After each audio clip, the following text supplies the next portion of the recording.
인데요. 시편 120편에서 134편까지 15개의 시편이 쉬로 하말롯 성전에 올라가는 노래라고 말씀드렸습니다. 오늘 6번째 노래 125편을 부를 텐데요. 전에 해왔던 것처럼 앞에서부터 120편부터 복습 겸 번씩 쭉 읽어보겠습니다. 120편입니다. 시작. 내가 환난 중에 여호와께 부르짖었더니 내게 응답하셨도다. 여호와여, 거짓된 입술과 속이는 혀에서 내 생명을 건져주소서. 너 속이는 혀여, 무엇을 내게 주며 무엇을 내게 더할꼬? 장사에 날카로운 화살과 로뎀나무 숯불이리로다. 메색에 머물며 계달의 장막 중에 머무는 것이 내게 화로다. 내가 화평을 미워하는 자들과 함께 오래 거주하였도다. 나는 화평을 원할지라도 내가 말할 때 그들은 싸우려 하는도다. 시편 120편은 성전에 오르는 노래 첫 번째 시였죠. 성전에 오르기 위해서 첫 번째는 뭐예요? 그 다음 넘겨주시면 하나님을 향한 첫걸음은 세상의 거짓으로부터 발을 떼는 것. 121편 두 번째 시요. 시작. 내가 산을 향하여 눈을 들리라. 나의 도움이 어디서 올까? 나의 도움은 천지를 지으신 여호와에게서로다.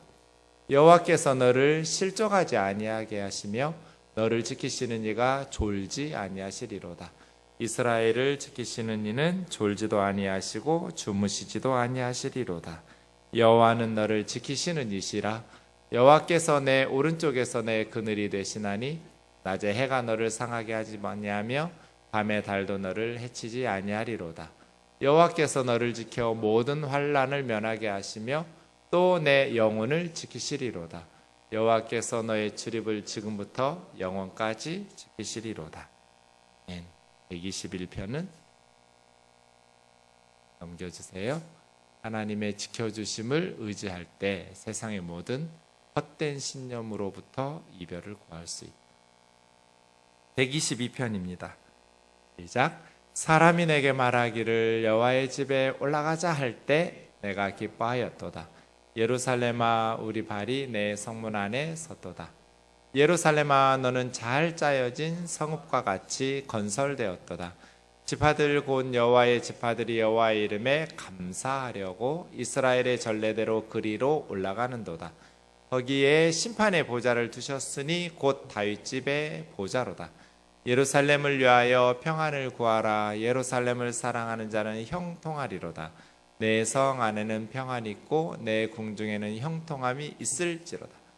내가 내 형제와 친구를 위하여 이제 말하리니 내 가운데 평안이 있을지어다. 여호와 우리 하나님의 집을 위하여 내가 너를 위하여 복을 구하리로다. 시편 122편은 성전에 올라가는 것에 대한 기쁨을 노래한 것이죠. 악인이 기뻐하는 모습 혹은 그리스도인들이 슬퍼하는 모습은 꼴불견이다. 123편 시작. 하늘에 계시는 주여, 내가 눈을 들어 주께 향하나이다.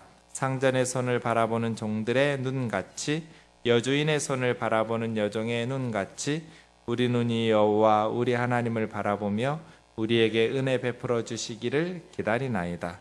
여호와여, 우리에게 은혜를 베푸시고 또 은혜를 베푸소서. 심한 멸시가 우리에게 넘치나이다. 안일한 자의 조소와 교만한 자의 멸시가 우리 영혼에 넘치나이다. 편 123편 좀 아픈 시 같아요. 가슴 아파요.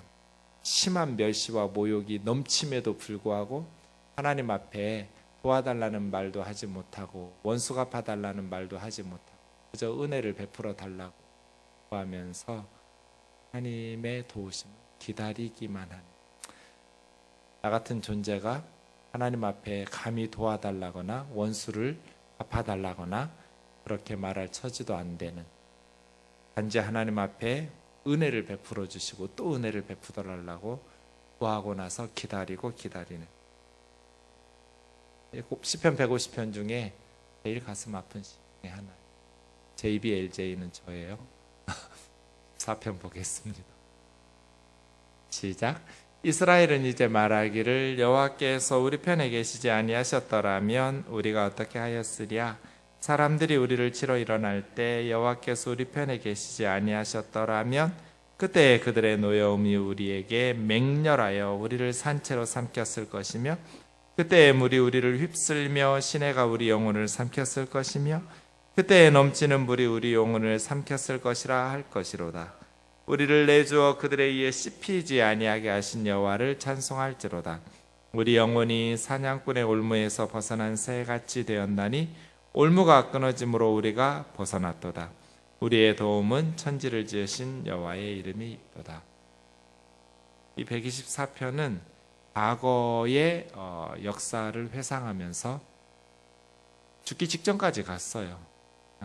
완전히 멸망할 그런 상황에서 하나님께서 도우셔서 그들을 구원하신 하나님의 구원의 역사를 회상하면서 8절의 교훈을 전달하는 거예요.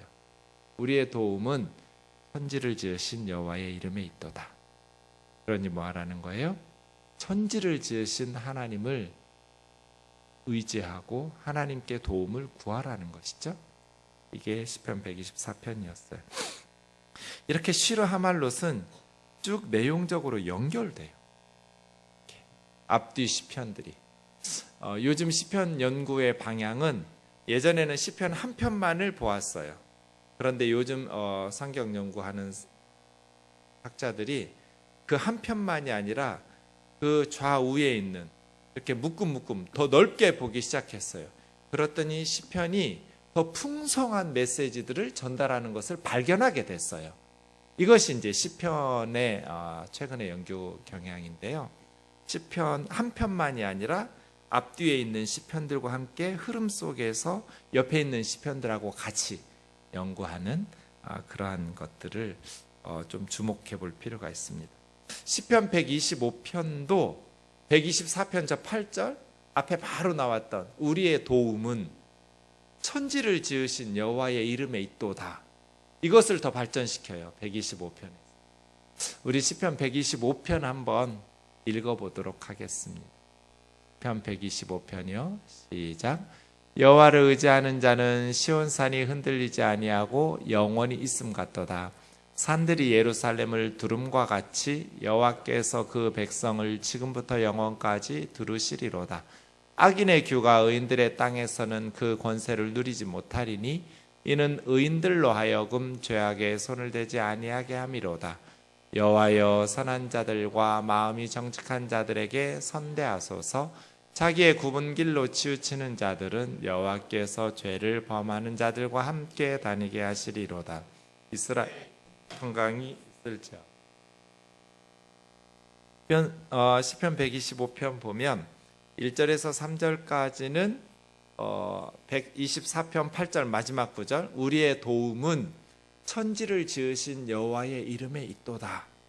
이것이 이제 1절로 연결되어서 그렇게 하나님을 의뢰하는 사람, 하나님에게 도움을 구하는 여호와를 의뢰하는 사람은 시온산이 흔들리지 아니하고 영원히 있는 것 같이 더 시편 124편 8절의 메시지를 견고하게 확신하고 있어요.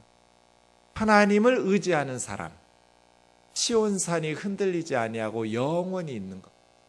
그러니까 결국 누가 끝까지 살아남아요? 누가 영원히 있게 돼요? 하나님 의지하는 사람.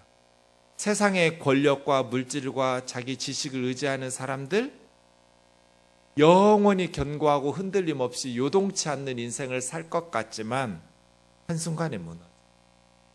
이 땅에서는 정말 형통하게 성공적인 삶을 살았다 할지라도 영원히 잊지 못하겠죠. 하나님 앞에 가면. 그러나 이 땅에서 어떠하든지 여호와를 의지하는 자는 영원히 있어요. 영원히. 하나님을 믿고 신뢰하고 하나님을 의지하고 하나님에게 도우심을 구하는 그러한 삶을 사는 사람들은 영원히 있다. 뭐처럼? 시온산이 요동하지 않는 것처럼. 저와 여러분이 시온산이 요동하지 않고 흔들리지 않는 것처럼 살기를 원합니다. 산이 욕 좀 얻어먹었다고 안 흔들리잖아요. 그죠? 산이 뭐 몇 대 맞았다고 흔들리지 않잖아요. 우리는 왜 작은 말 한마디에도 흔들리고 요동할까요? 여호와를 의지하지 않기 때문이죠. 악인의 위협이나 협박이나 세상의 공격에 흔들림 없이 산이 흔들리지 않고 견고히 영원히 있는 것처럼 여호와를 의지하는 자는 영원히 요동치 않는다. 왜요? 2절 때문이죠. 산들이 예루살렘을 두르는 것 같이 여호와께서 그 백성을 지금부터 영원까지 두르리로. 하나님 감싸신다는 거예요. 그래서 시온산이 흔들리지 않고 영원히 있는 것처럼 산들은 변함이 없어요. 시조 한 편 생각나시죠? 이조연의 시, 조은의 시인데요. 고려 말에 죄송합니다. 야은 길지의 시예요. 고려 말의 충신이죠. 고려가 조선의 이성계에게 무너진 후에 이성계의 아들 이방원이 계속해서 같이 일하자고 새로운 나라를 세우자고 했지만 끝까지 높은 관직을 제안하는 것을 포기하고 고향 대구에 내려가서 후학들을 기르면서 살았던 지조 있는 성리학자 고려 말의 충신이죠. 500년 도읍지를 필마로 돌아든 500년 도읍진 개성이죠. 고려의 수도 개성을 말 타고 도는 거예요. 산천은 의구하되 인걸은 간대없다. 사람들은 다 사라졌는데 산과 시내는 영원한 거죠. 어즈버의 말은 그 말이에요. 태평년을이 꿈이련가 하노라. 산천은 의구하되 때문에 얘기한 거예요. 하나님을 의뢰하는 사람, 산은 변함이 없어요. 인걸은 온데간데 없이 사라지죠. 사람들은 사라지지만 시온산이 영원히 있는 것처럼 하나님을 의뢰하는 사람은 영원히 요동하지 않고 있어요. 왜요? 2절처럼 예루살렘이라는 도시는 산 위에 높이 세우는 시온산 위에 높이 세워진 도시거든요. 근데 그 예루살렘을 그 주위의 산들이 에워싸고 있어요. 제 그림으로 저렇게 그려놨어요. 예루살렘이라는 도시를 산들이 이렇게 에워싸고 있어요. 그것처럼 하나님의 백성을 하나님께서 부르신다. 하나님께서 감싸고 보호하시니까 세상 사람들은 다 무너지고 다 나자빠져도 하나님을 의지하는 사람, 하나님을 붙잡고 살아가는 사람은 영원히 끝까지 살아남는 거예요. 하나님의 백성들을 하나님께서 에워싸고 있어요. 그런데 저 에워싸는 색깔이 왜 빨간색일까요? 의미가 있어요, 여러분. 하나님의 백성을 에워싸는 저 빨간 옷은 하나님이잖아요. 하나님께서 감싸시니까. 그죠? 제가 스가랴서 2장 생각했거든요. 스가랴서는 학계 스가랴 말라기를 포로 후 공동체의 새 선지자거든요. 바벨론 포로지에서 70년 살다가 예루살렘에 돌아온 후에 하나님의 말씀을 전한 새 선지자 학계 스가랴 말라기. 그중에 스가랴서를 메시아 예언의 보고라고 그래요. 보물창고예요. 예수님에 대한 예언이 그렇게 많아요. 그 중에 하나예요. 그러니까 학계 스가랴 말라기는 이제 망한 나라 백성으로 70년을 바벨론에서 살다가 다시 조상들의 땅으로 돌아왔을 때 전했던 선지자들이니까 회복에 관심 있겠죠. 예루살렘의 회복, 이스라엘의 회복. 스가랴서의 메시지도 그렇거든요. 스가랴서에 보면 환상들이 나오는데 내가 눈을 들어 환상을 보니 한 사람이 측량줄을 손에 잡았어요. 측량줄을 잡았다는 건 뭔가 건축하고 관련이 있는 거잖아요. 그래서 물었어요. 어디 가냐고. 어디 가느냐고 물으면 어디를 재건할 건지 알 수 있잖아요. 환상 중이에요. 선지자가 물으니까 그 한 사람, 측량줄을 잡은 사람이 예루살렘 간다는 거예요.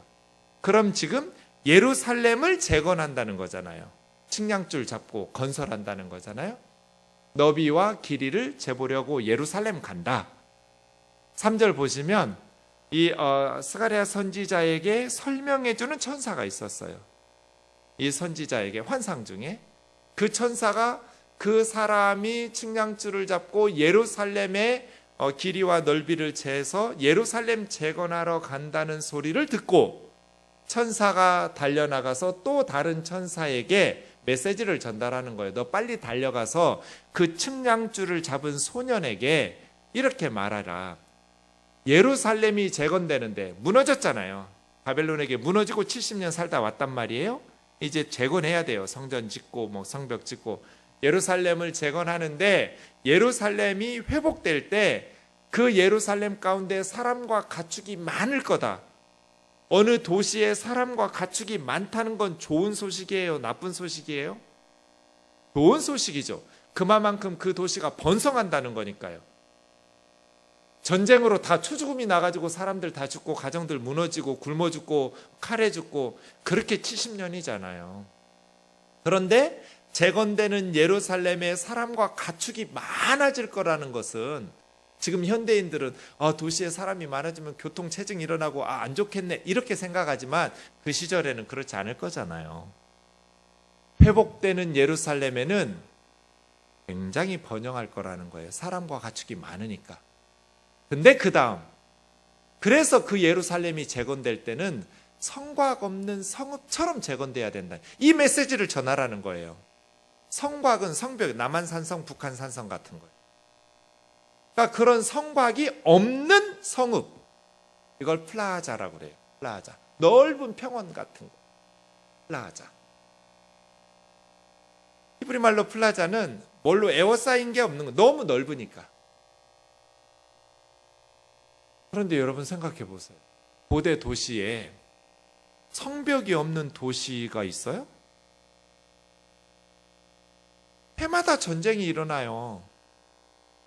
만리장성을 왜 쌓고 남한산성, 북한산성을 왜 쌓겠어요? 그러지 않으면 공격하는 적의 군대에게 쉽게 안방을 내주면서 전쟁에서 패배하니까 성벽 쌓는 거잖아요. 모든 도시들은 다 성곽으로 보호하는데 재건되는 예루살렘에는 성벽이 없어야 된다는 거잖아요. 이건 자살행위죠. 그렇지 않아요? 회복되는 예루살렘은 성곽 없는 성읍이 돼야 된다. 이 메시지를 빨리 전하라, 그 소년에게. 그 말이죠. 이 이상한 메시지거든요. 아니 예루살렘에 성벽을 쌓지 않으면 어떻게 지켜? 끊임없이 외세의 공격이 있던 시절에 예루살렘을 누가 지켜주냔 말이에요. 마지막 5절 누가 지켜줘요? 5절 같이요. 시작. 여호와의 말씀에 내가 불로 둘러싼 성곽이 되며 그 가운데 영광이 되리라. 성벽 없는 도시가 되면 예루살렘은 누가 지켜줘요? 하나님이 지켜줘요. 하나님께서 불로 둘러싼 성곽이 예루살렘을 사면의 불성곽이 되어 하나님이 직접 그림 다시 보여줘 보세요. 왜 빨간색인지 알겠죠? 하나님의 백성을 누가 지켜요? 하나님이 지키셔요. 그런데 하나님의 성벽은 뭘로? 불성곽이에요. 다시 스가랴서요. 스가랴서 2장 5절 내가 불성곽이 되어서 지켜주마. 이 하나님의 불성곽은 사람들의 눈에 보여요? 안 보여요? 안 보이죠? 어라 저것들 봐라 예루살렘 보물 가득 있고 뺏어갈 것 가득 있는데 성벽도 안 짓고 있어? 하다가 전쟁 군사를 이끌고 들어오면 얘들 어떻게 되겠어요? 사람들 눈에는 안 보이지만 하나님이 사면의 불성곽이 되어 지키시니까 1도 화상, 2도 화상, 3도 화상 그러겠죠. 회복되는 이스라엘은 무엇을 의지해야 된다는 거예요? 하나님을 의지하는 나라 돼야 된다는 거죠. 너희들 손으로 쌓는 성벽, 남한산성, 북한산성, 만리장성을 의지하는 나라가 아니라 그러다가 망했잖아요. 새롭게 재건될 이스라엘은 하나님의 불성곽이 되어 지켜주심을 의지하는 공동체가 돼야 된다. 우리 생동교회가 그런 교회 돼야죠. 그게 교회죠. 하나님의 백성 공동체죠.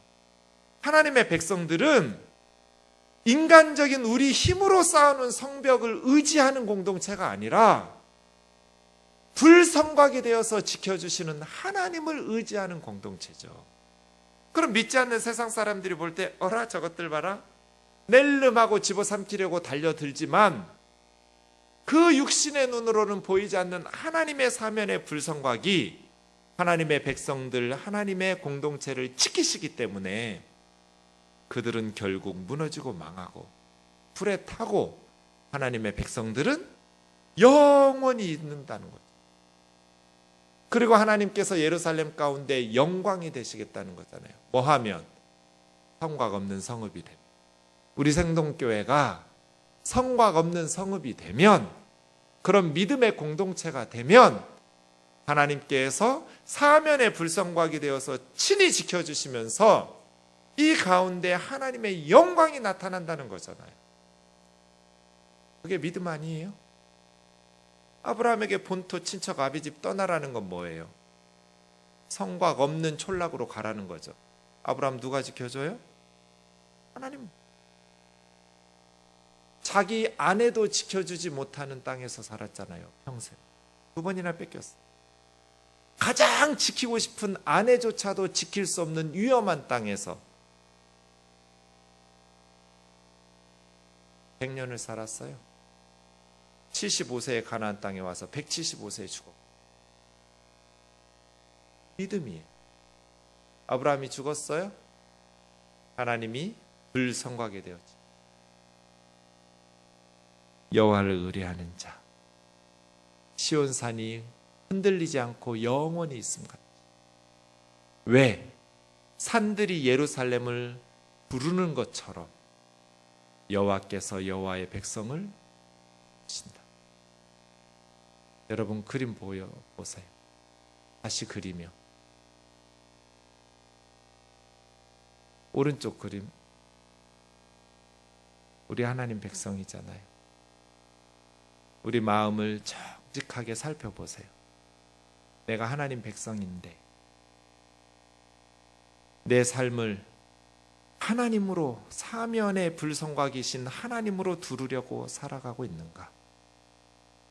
아니면 세상의 권력이나 지식이나 물질이나 세상의 그 어떤 것들로 나를 애워싸야 내가 안전하다고 생각하면서 살아가고 있는가? 하나님께서는 하나님의 백성을 감싸고 두르신대잖아요.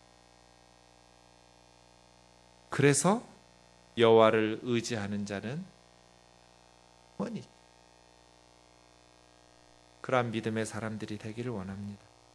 이것이 하나님의 백성의 첫 번째 특징이에요. 1, 2절 하나님의 백성들의 첫 번째 특징, 하나님을 의지하는 하나님의 백성은 영원하다. 왜? 하나님께서 두르시니까. 하나님의 백성의 두 번째 특징이 3절에 나와요. 같이 읽어보시죠. 3절 시작. 악인의 규가 의인들의 땅에서는 그 권세를 누리지 못하리니 이는 의인들로 하여금 죄악에 손을 대지 아니하게 함이로다. 악인들의 규라는 것은 짧은 지팡이예요.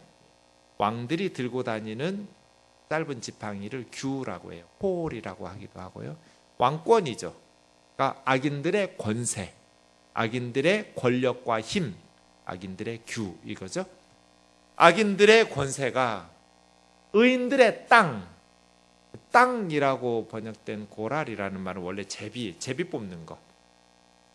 이스라엘 백성들이 12지파가 모세 이후에 여호수아 때 가나안 땅 정복하면서 제비 뽑아서 땅을 분배했죠. 각 지파별로, 가족별로. 그래서 고랄이라는 것은 어떤 토지, 물려받은 땅, 기업, 이런 뜻. 옛날 개역 한글 성경에서는 의인들의 업 그랬어요. 기업. 뭐라고 번역해도 좋아요. 악인들의 권세가 의인들의 기업에는 미치지 못합니다. 왜요? 왜 악인들의 권세가 의인들의 기업에 도달하지 못할까요? 하나님께서 의인들로 하여금 악인들의 죄악에 손을 대지 못하도록 막으시기 때문에. 여러분,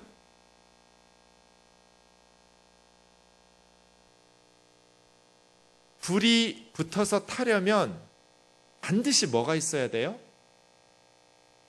나무가 있어야 돼요? 종이에다가 붙이면 안 돼요? 불이 나려면 뭐가 있어야 돼요? 공기, 산소가 있어야 돼요. 산소가.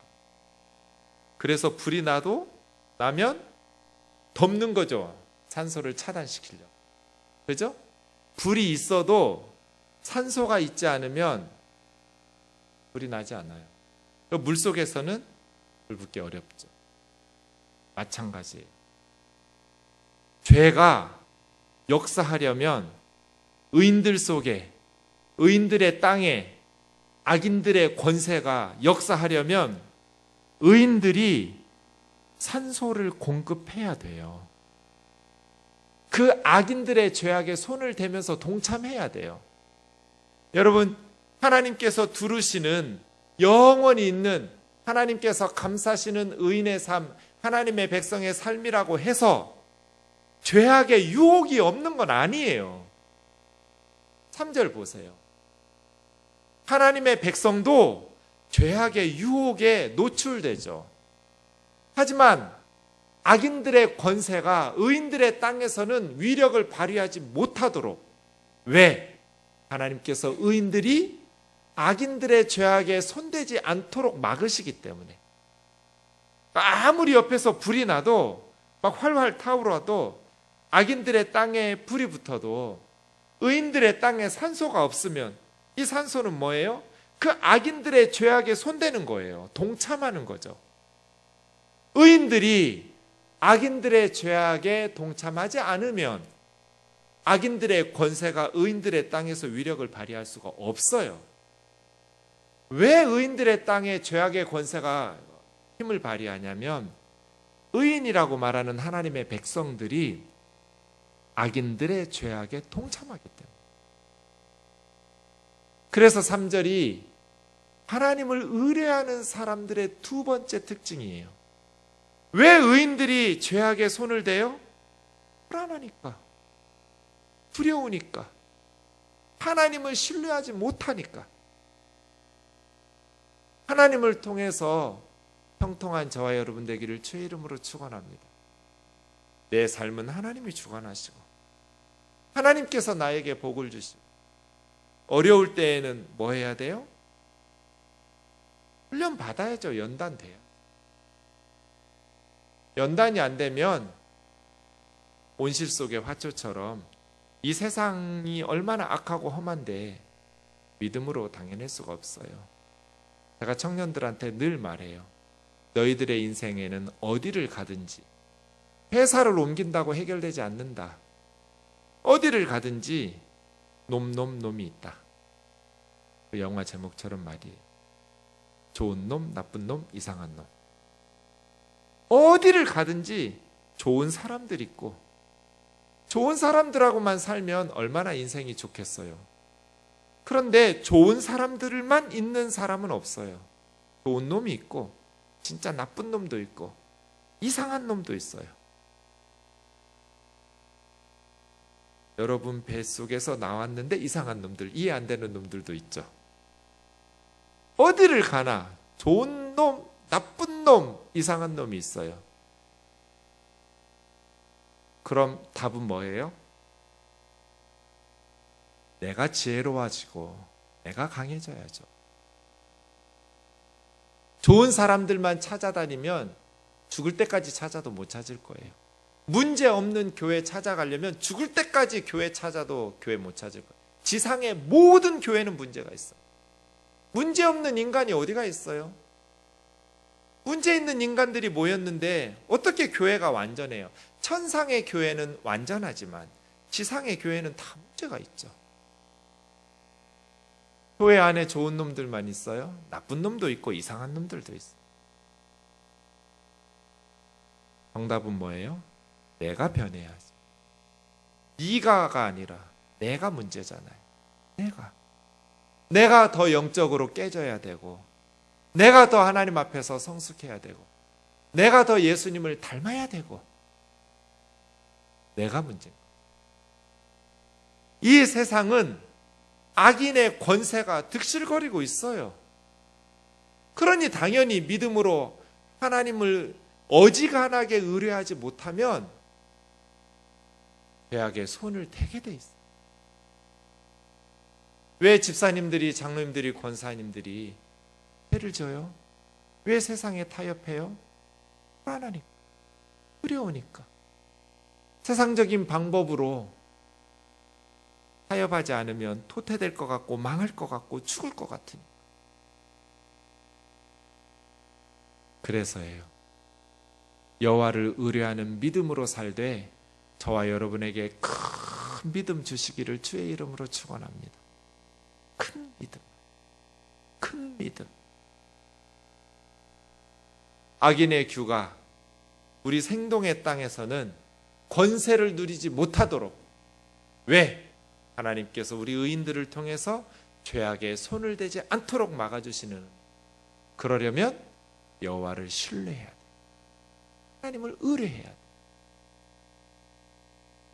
세상 아무것도 아니에요. 죄송해요. 제가 살아보니까 죄송하다고 했잖아요. 아유, 젊은 목사가. 얼마나 다행이에요. 예전에는 새파랗게 젊은 목사였는데 요즘은 그냥 젊은 목사여서. 아직 인생 많이 살아보지 못했지만 제가 살아보니 세상 별거 아니에요. 저는 수백 가정들을 보잖아요. 목회하면서 수많은 사건들을 날마다 듣잖아요. 기쁜 소식도 슬픈 소식. 그렇게 목회하면서 한 20여 년 지났더니 인생 별거 아니구나, 세상 별거 아니구나. 내가 어렸을 때는 엄청 두려운 줄 알았는데 별거 아니에요. 하나님 의리하고 하나님 붙잡고 살면 죽을 것 같아도 절대로 안 죽고요, 망할 것 같아도 절대로 안 망해요. 이 세상 꼭 똥개 같아요. 똥개는 두려워하면서 도망가면 더 난리치면서 짖으면서 쫓아와요. 그죠? 딱 맞서서 한판 붙어 하고 돌 몇 개 집어 던지면 도망가거든요. 자세를 낮추면서 기도 자세로 우리가 돌 몇 개 집어 던지면 되는데 너무 두려워해. 사랑하는 형제 자매 여러분, 하나님께서는 의인들로 하여금 죄악에 손을 대지 않도록 막으시는 분, 말씀을 통해서, 성령을 통해서 아무개야 빨리 회개하고 돌아와라, 아무개야 세상의 죄악의 방식에 손대지 마라. 성공할 것 같지만 한순간에 무너진다. 말씀에 순종하면서 살아라. 내가 네 인생의 주인이고, 내가 너의 가정의 주인이고, 내가 너희 교회와 너희 나라를 지킨다. 염려하지 마라. 염려하지 마라. 우리가 성경 펼 때마다 나오잖아요. 염려하지 마라. 우리 주님의 말씀 계속, 너희는 참새보다 얼마나 귀하냐, 너희는 들의 백합화보다 얼마나 아름다우냐, 너희는 하늘에 계신 우리 하나님 아버지에게 얼마나 소중한 존재냐. 염려하지 마라. 염려하지 마라. 죄악에 손대지 않아도 하나님께서 책임져요. 주님이 책임져요. 우리는 무슨 주의자? 주책주의자. 주님이 책임지시는, 주님이 책임지심을 믿는 주책주의자. 절대로 안 망해요. 여러분 살아온 인생 한번 돌아보세요. 나이 드신 우리 권사님들이 젊은 엄마들한테 말해요. 나도 그랬어. 염려하지 마. 애들 한참 자랄 때는 애들이 공부 좀 못하면 큰일 나는 줄 알고, 대학 좀 떨어지면 큰일 나는 줄 알고, 나도 그랬는데 다 키워놓고 보니 그거 별거 아니야. 괜찮아. 괜찮아. 하나님 붙들고 살면 돼. 하나님 의지하고 살면 돼. 악인의 권세가 저와 여러분의 삶의 현장에서 위력을 누리지 못하기를 원합니다. 왜요? 이는 죄악에 손을 대지 않아. 아멘이죠? 이게 두 번째 하나님의 백성의 특징이에요. 4절은 기도예요. 뭐라고 기도해요? 시작. 여호와여 선한 자들과 마음이 정직한 자들에게 선대하소서. 기도죠. 하나님, 착한 사람들, 마음이 정직한 사람들에게 착하게 해주세요. 선한 자들, 선대는 똑같은 말이에요. 원문으로 토부. 여호와여 선한 사람들, 그리고 마음이 정직한 사람, 이 사람들을 3절에서는 의인이라고 그랬죠. 의인의 땅에 악인의 규가 권세를 부리세요. 누가 의인이에요? 한 사람들, 마음이 정직한 사람들. 이 사람들이 왜 의인이에요? 왜 의롭게 살아요? 왜 착하게 살아요? 왜 정직하게 살아요? 1절, 여호와를 의뢰하기 때문에. 하나님을 의지하는 사람들은 정직하게 살아요. 망하더라도. 하나님을 의지하는 사람들은 선하게 살아요. 근데 망할 것 같지만 안 망해요. 왜? 4절의 기도는 전 세계에서 끊임없이 울려 퍼지고 있거든요. 그죠? 모든 교회에서, 온 나라에서 이 4절의 기도가 금대접에 담아가지고 날마다 올라가고 있어요. 그러니 어떻게 하나님을 의지하고 선하고 마음이 정직한 사람들, 의로운 사람들이 망할 수가 있어요? 날마다 전 세계에서 이 4절의 기도가 올라가고 있는. 마지막 5절이요. 시작. 자기의 굽은 길로 치우치는 자들은 여호와께서 죄를 범하는 자들과 함께 다니게 하시리로다. 이스라엘에게는 평강이 있을지어다. 마지막 문장은 이스라엘에 대한 평강을 비는 축복이고요. 그 앞에가 이제 이 시의 결론이죠. 굽은 길은 삐뚤어진 길, 구부러지고 삐뚤어진 죄악의 길이죠. 3절식으로 말하면 죄악의 손을 대는 죄악의 길에, 그 굽은 길로 치우치는 사람들, 계속해서 죄악의 길로 삐뚤어지는, 빤듯이 걸어야 하잖아요. 이 빤듯한 길은 무슨 길이에요? 말씀에 순종하는 길이죠. 그죠? 하나님 말씀에 순종하는 길로 빤듯하게 걸어가야 되는데 자꾸 세상의 죄악의 길로 치우쳐요. 그 길로 기울어져요. 여호와께서 죄를 범하는 자들과 함께 다니게 하신다. 그럼 시편 125편은 뭐예요? 어떤 메시지예요?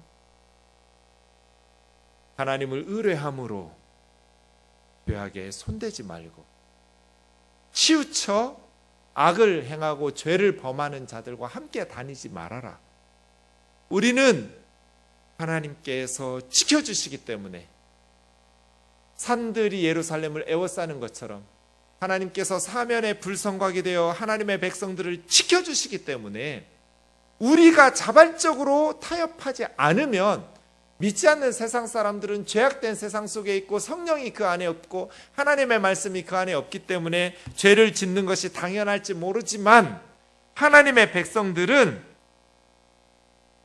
절대로 죄에 넘어가지 않을 수 있어요. 그래서 존 버년의 말씀으로 저는 125편을 정리했어요. 사람이 동의하지 않으면 의의 법칙을 깰 방법은 없다. 철로 역정을 썼던 존 버년의 말이에요. 우리가 동참하니까, 손을 대니까 악인의 범죄에 의의 법칙이 깨지는 거죠. 하나님의 백성들은 죄를 지을 수밖에 없기 때문에 죄 짓는 게 아니에요. 우리가 그것을 좋아해서 동참하기 때문이에요. 하나님께서 죄악을 짓는 자들과 함께 다니지 않으시도록, 그러려면 1절을 잘해야 돼요. 여호와를 의뢰, 하나님을 의지하는 거죠. 두 부류의 인생이 있어요. 125편에 보면 여호와를 의뢰하는 자들이 있고 그들은 하나님의 백성으로 하나님께서 애워싸 감싸시고 두르시고 의인들, 선한 자들, 마음이 정직한 사람들이라고 그랬어요. 다 같은 부류예요. 그리고 악인들이 있어요. 굽은 길로 치우쳐서 죄를 범하는 자들과 함께하는 죄를 범하는 자들이 있어요. 여호와를 의뢰함으로 정직한 양심으로 바르게 살아가는 저와 여러분 되기를 주의 이름으로 축원합니다. 우리의 삶 가운데 하나님께서 그런 은혜 베풀어 주시기를 간절히 구하면서 기도하기를 원합니다.